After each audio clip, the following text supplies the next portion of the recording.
अस्सलाम वालेकुम नाज़रीन, मैं हूं अरसलान खोकर। आप देख रहे हैं प्रोग्राम तेज़ी मंदी। बड़े बड़े मामलात हैं। पाकिस्तान स्टॉक मार्केट बहुत बुरे हाल का शिकार है, बहुत शदीद मंदी है। 38,000 के आसपास बैंड में स्टॉक मार्केट बिजनेस कर रही है। करोड़ों नहीं अरबों रुपए डूब रहे हैं लोगों के। लेकिन अब सिर्फ एक ही चीज़ दिखाई देती है कि लॉन्ग टर्म सरमायाकार फिर बैठ जाता है, वेट करता है शेयर प्राइस के बेहतर होने का। जो शॉर्ट टर्म सरमायाकार था अब तो वो बिल्कुल ही निकल गया स्टॉक मार्केट से। बैरूनी सरमायाकारी, अगर हम फॉरेन डायरेक्ट इन्वेस्टमेंट की बात करें, उसमें बड़ा ड्रास्टिक कमी आई है और 59% के करीब गिरावट है। ये एक ही साल की बात कर रहा हूँ मैं, 2022 की। जनवरी 2023 के लिए 533 अरब का टैक्स हदफ मुकर्रर हुआ है। दरामदात में कमी, करंट अकाउंट खसारे में मुसलसल कमी वाक़ होने लगी है। इंपोर्ट्स पर पाबंदी लगाकर करंट अकाउंट खसारा कम करना क्या बहुत अक्लमंदी का फ़ैसला है। दूसरी तरफ गवर्नर स्टेट बैंक ने बड़े वाज़ेह तौर पर कहा कि अगर बिजनेसमैन तबका डॉलर्स इकट्ठे कर लेता है तो एलसीज भी खुल जाएंगी, बैंक से मामलात भी हो जाएंगे, आप अपना सामान भी उठा लें। ताजरों ने एहतजाज किया, कंटेनर्स फंसे थे, उन पर जो जुर्माना लग रहा था उसको मुआफ़ किया गया है। अब देखना यह है कि ताजर बेचारे उन कंटेनर्स को निकलवा कैसे सकते हैं। ये भी एक बड़ा लंबा चौड़ा मरहला है, इस पर भी बात करेंगे। ताजर तंजीमों के साथ साथ federation of Pakistan chamber of commerce क्या काम कर रहे हैं, और ये तो जो कर रहे हैं स्टॉक मार्केट में बैठे लोग किस तरह से स्टॉक मार्केट की सूरत हाल को देख रहे हैं, ताकि जो इस वक्त बाकी मानदा जो इन्वेस्टर्स हैं स्टॉक मार्केट के, वो घबराएं नहीं। इस पर भी आज बात करेंगे। आरिफ हबीब ग्रुप के डायरेक्टर हैं जनाब एहसन मेहनती साहब, उन्होंने हमें ज्वाइन किया है। मिर्ज़ा अब्दुल रहमान साहब चीफ कोऑर्डिनेटर हैं FPCCI, उन्होंने हमें ज्वाइन किया है। और माहिर माशियात नईम सिद्दीकी साहब ने हमें स्टूडियोज़ में ज्वाइन किया। बहुत शुक्रिया आप तमाम हजरात का। पहले ज़रा एहसन मेहनती साहब से जान लेते हैं, क्योंकि स्टॉक मार्केट की सूरत हाल बहुत ही बदतरीन है। एहसन मेहनती साहब, सर अच्छी खासी हम देख रहे थे 44, 45, फिर शायद ऐसा लगने लगा था कि वॉल्यूम्स बेशक कम हो, लेकिन जिस बैंड में कारोबार हो रहा है वो शायद 50 तक दोबारा जाए, लेकिन तो वापस रिवर्स गेयर लगता देख रहे हैं 38 के आसपास। देखिए, यू आर राइट कि जो प्रेशर है वो बाजार के अंदर कल तो थोड़ी तेजी थी। ज़ाहिर है ओवरसोल्ड मार्केट होती है तो उसके अंदर बाइंग जो है वो आ जाती है। फिर उसके बाद जो हमने देखा कि जो एटलीस्ट प्राइम मिनिस्टर साहब की तरफ से अफर्मेशन है कि IMF प्रोग्राम या डील को जो है वो कैरी करना है, और उसमें जाहिर है हम काफ़ी हद तक मीडिया के अंदर भी खबरें हैं कि जो हमें नेक्स्ट वीक ऑनवर्ड जो है वो पैसे मिल भी जाएंगे अगर हमने जो है वो जो उनकी तरजीहात हैं, एनर्जी सेक्टर के रिफॉर्म्स हैं जिसमें गैस प्राइसेस का बढ़ना, फिर उसके बाद जो इंटरेस्ट रेट के अंदर हम मोस्ट प्रॉब्ली नेक्स्ट वीक जो है अनाउंसमेंट आएगा उसके अंदर पॉलिसी रेट का भी चढ़ाव देख सकते हैं। और उसके साथ हमने ये भी देखना है कि जो गवर्नमेंट जिस हद तक टैक्सेस लगा सकती है वो कुछ हद तक जो है वो टैक्सेस भी लग जाएंगे। तो वो उस सूरत के अंदर एक सिल्वर लाइनिंग है कि अगर ये IMF प्रोग्राम में हम चले जाते हैं तो बहरहाल मार्केट के अंदर रिकवरी जो है वो देखी जा सकती है। फिर अर्निंग सीजन होते हैं, अर्निंग सीजन में नॉर्मली जब अर्निंग अनाउंसमेंट अच्छे आते हैं, स्पेशली बैंकिंग सेक्टर के रिकॉर्ड अर्निंग्स हमें नजर आएंगी, रियल स्टेट सेक्टर की रिकॉर्ड अर्निंग नजर आएंगी। अगर आप ईयर देखें पाकिस्तान का तो करेंसी मोर लेस जो ये 229 का भी जो रेट है वो मोर लेस जो है वो बेहतर जो है वो रेट है, और जाहिर है इंटरबैंक का रेट है और ऑफिशियल रेट ये नहीं है। और फिर आपने जिस तरह से कहा कि एमरेज चार्जेस जो लग रहे थे पोर्ट पे वो भी वेव ऑफ कर दिए हैं इन सर्कमस्टांसिस के अंदर। इमिनेंट UAE से पैसा आएगा, सऊदी अरेबिया से आएगा, ये $3 बिलियन तक जो है डिपॉजिट हमारे फॉरेन एक्सचेंज रिजर्व के अंदर। वैसे भी फॉरेन एक्सचेंज रिजर्व अगर आप देखें तो ये कुछ हद तक बढ़े हैं। तो आई थिंक कि जो पॉलिसीज हैं, गवर्नमेंट पॉलिसीज हैं, वो तो ऐसी सिचुएशन के अंदर काफी कॉन्ड्यूसिव हैं। पूरी दुनिया से मोरलेस जो है हेल्प आ रही है, 10.5 बिलियन के कमिटमेंट्स हुए हैं। तो इस हद तक तो बात जो है वो पॉजिटिव है। बहरहाल नेगेटिव बातें तो बिल्कुल हमें सामने नजर आ रही हैं। टेक्सटाइल एक्सपोर्ट्स का डेटा जो है वो वीक आ रहा है, और फिर हमने देखे हैं कि हमारी सीमेंट एक्सपोर्ट्स पे भी जो है इम्पैक्ट आया था। बट अच्छी खबर ये कि अब सीमेंट एक्सपोर्ट जो है US की तरफ भी जा रही है। तो इस हद तक हमें नजर आ रहा है, शुगर एक्सपोर्ट भी हो रही है कि कुछ हद तक फॉरेन एक्सचेंज रिजर्व जो है वो हमारे बढ़ेंगे एक्सपोर्ट नंबर्स को लेकर भी। तो अपेरेंटली जो सिचुएशन है मार्केट में काफी ज्यादा प्रेशर है, रुपी इंस्टेबिलिटी है, और अगर आप देखें तो एक अनसर्टेनिटी है कि जो पॉलिसी रेट है उसका अनाउंसमेंट क्या होगा जैन 23 तक। तो आई थिंक ये जो है ये अनसर्टेनिटी है, पॉलिटिकल नॉइज है जिसकी वजह से मार्केट में इस वक्त प्रेशर है। But there is silver lining के सीपेक प्रोजेक्ट जो है अगर वो रिवाइव होते हैं, अगर हम कंस्ट्रक्शन की तरफ दोबारा जाते हैं, बजट के अंदर बहुत अच्छी चीजें जो है वो सामने आ सकती हैं अगर ये गवर्नमेंट कंटिन्यू करती है अपना पीरियड, तो जाहिर है मरातें इन्वेस्टर्स को मिल सकती हैं। तो एक मिला जुला जो है इस वक्त रुझान इकोनॉमिक फ्रंट पर है, कुछ अच्छी खबरें भी हैं और कुछ बुरी भी, जिसकी वजह से इस वक्त स्टॉक बड़ा सही से डिफाइन कर दिया एहसन मेहनती साहब ने। नईम साहब, आपसे ज़रा आखिर में ना सारी चीज़ों का व्यू लेता हूँ। पहले मैं ज़रा मिर्ज़ा साहब की तरफ। मिर्ज़ा साहब, FPCCI का रोल क्या है इस सारे मैटर में, और इतने लंबे अरसे से ताजिर सरापा एहतजाज हैं, कभी बाज़ार की बंदिश पर, कभी बिजली के नरखों पर। एप्टिमा ने अपना मामला तय करके तो बिजली के नर्ख भी तय कर लिए कि किस रेट पर होंगे।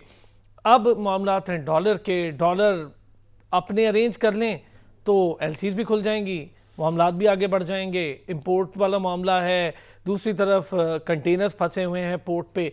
कैसे देख रहे हैं सर, ये बहुत सारी चीज़ें इकट्ठी हो गई हैं अब। बिस्मिल्लाहिर्रहमानिर्रहीम। खोकर साहब, दरअसल बात यह है कि गुज़श्ता कई माह से हुकूमत ने इस पे तवज्जो ही नहीं दी। ताजर अपना शोर बचाते रहे लेकिन ताजरों की कोई सुनवाई ना हुई।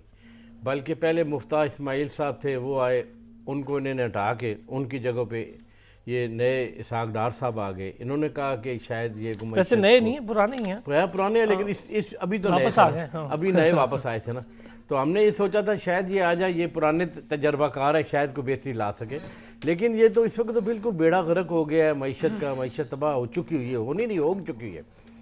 गवर्नमेंट डिफ़ॉल्ट कर चुकी है, 70% से ऊपर डिफ़ॉल्ट कर चुकी है। अब देखिए, स्टेट बैंक के गवर्नर साहब हमारे पास परसों तशरीफ़ लाए कराची, वहाँ पे हमारे प्रेसिडेंट साहब भी थे और हमारे चेयरमैन अंजम निसार साहब भी थे लाहौर से, उन्होंने भी ज्वाइन किया। देखिए, बात यह है कि आप तकरीबन 6000 कंटेनर आपका अरसा दराज से पोर्ट पे पड़ा हुआ है।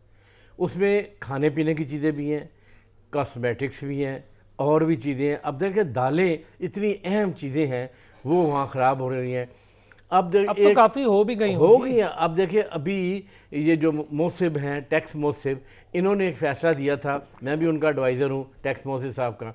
उन्होंने एक फ़ैसला दिया था कि जो सोयाबीन के कंटेनर पड़े हैं उनको रिलीज़ कर दिया जाए। चले, उस पर तो कोई मामला आगे बढ़ना शुरू हुआ था, लेकिन नहीं, कुछ नहीं हुआ ना। असल देखिए, बेसिक बात डॉलर है। आपका डॉलर होगा तो आगे काम चलेगा ना। अब भी देखिए, उन्होंने आए थे हमारे पे स्टेट बैंक गवर्नर साहब, उन्होंने फौरी तौर पे कहा जी आप बताएं आपके पास किस किस के कितना कितना माल हो, क्या पड़ा। वो हमने तफसील दे दी। उन्होंने कहा जी हम चले इस पे आपके डैमरेज भी जो है वेवफ कर दें, लेकिन कैसे करेंगे, डॉलर नहीं है। आप देखिए, 5 अरब डॉलर इस वक्त आपने इंपोर्ट करके माल रखा हुआ है, जबकि आपके ख़जाने में 5 अरब है ही नहीं है। अमानतन जो आपके पास पैसे पड़े हैं उनसे भी नहीं काम चलता। फिर आप कह रहे हैं कि नई पॉलिसी दे रहे हैं, मिनी बजट ला रहे हैं, उसमें आप ये कह रहे हैं 150 अरब से 200 अरब रुपए की नया टैक्स लगाया जाएगा। IMF की शराइत है। देखिए, बिजली गैस जो है नहायत अहम चीज़ है। आप इंडस्ट्री को अगर बिजली गैस नहीं देंगे तो काम बंद हो जाएगा। महंगाई इस तरह हो चुकी है। देखिए, आपका एक मुल्क में इस वक्त सिर्फ चल रहा था कंस्ट्रक्शन का, रियल एस्टेट का, वो ख़त्म हो गया है। सीमेंट कहाँ चला गया, सरिया कहाँ चला गया, मजदूर बेरोज़गार हो गए हैं। फिर और एक लंबी आप बम फेंकने की कोशिश करते हैं कि रात को 8 बजे बंद कर दो, इससे जो 64 अरब रुपये की बचत हो जाएगी। पता नहीं, समझ नहीं आती। ये अल्फाज का गोरख धंधा लेके बैठे हुए हैं। इन पे कौन से ऐसे इनके पास जिन्नात है जो इनको आगे बताते हैं। आपके पास प्राइम मिनिस्टर भी आते हैं, गवर्नर स्टेट बैंक भी आते हैं, मिनिस्टर फाइनेंस भी आते हैं, क्या बात होती है FPCCI? सर, हमने तो देखे परसों वादा कर दिया, हम 23 तारीख को लाहौर में FPCCI एहतजाज कर रही है इसके सामने, प्रेस क्लब के सामने, पहली दफ़ा। और हमारा चेयरमैन बिजनेसमैन अंजम निसार उसको लीड करेंगे और पाकिस्तान की तमाम बिजनेस कम्युनिटी के लीडरान जो है वहाँ जाके फाइनेंस मिनिस्ट्री पर करें ना। प्रेस क्लब तो पहले ही पता होगा, हमें तो पता है क्या होगा। मिनिस्ट्री पे तो देखिए, ये इस्लामाबाद में तो घुसने नहीं देते। 27 किलोमीटर का इनका सारा एक्वायर किया, उसमें घुसने नहीं देते। और देखें, इस वक्त तो हालात इतने बुरे हो गए हुए। देखें, ये लोग टीवी पे आते हैं और ऐसे पता लगता है जैसे किसी फिल्म का ट्रेलर चल रहा है, फिल्म बन रही है, वो मार्केट में आएगी। यार देखें, खुदा को माने, देखें लोगों के साथ 22-23 करोड़ आवाम के मुकद्दर के साथ मत खेले। गुर्बत बढ़ती जा रही है, इस्लामाबाद जैसी जगह पर जाके पड़ रहे हैं। अच्छा, मैं ये जो आप वाली बात है, नईम साहब, आपने एहसन मेहदी साहब को भी सुना, मिर्ज़ा साहब FPCCI को रिप्रेजेंट कर रहे हैं, उनको भी सुन लिया। ये जो सारे मामलात हैं, कंटेनर से जुड़े, मईशत से जुड़े, एलसी से जुड़े, स्टॉक मार्केट से जुड़े, कैसे? अच्छा, एक ब्रेक नहीं से भी सारा आपने याद रखना है, आपने इसका जवाब देना है। वापस आते हैं जी ब्रेक से, तो इस पर बात करते हैं।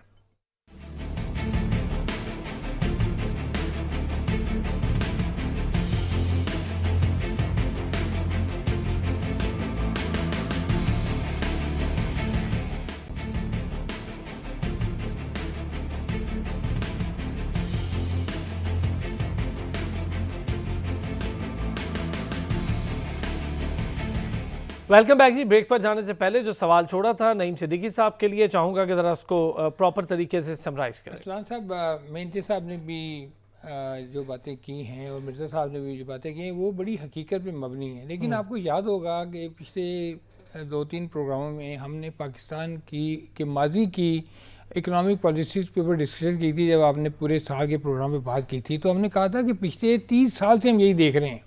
जब 1998 का पाकिस्तान ने धमाके किए तो आपको पता है उस वक़्त $500 मिलियन पाकिस्तान के अकाउंट में रह गए थे और रेमिटेंस भी बाहर से जो है ना तकरीबन 90% ड्रॉप हो गई थी।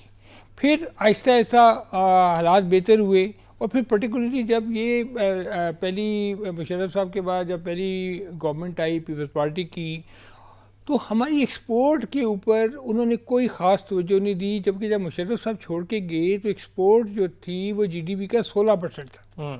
जब ये जरदारी साहब की हुकूमत आई तो वो भी घट के 13% रह गई। फिर जब नवाज शरीफ साहब की हुकूमत आई तो फिर वो घट के तकरीबन 10% पे आ गई।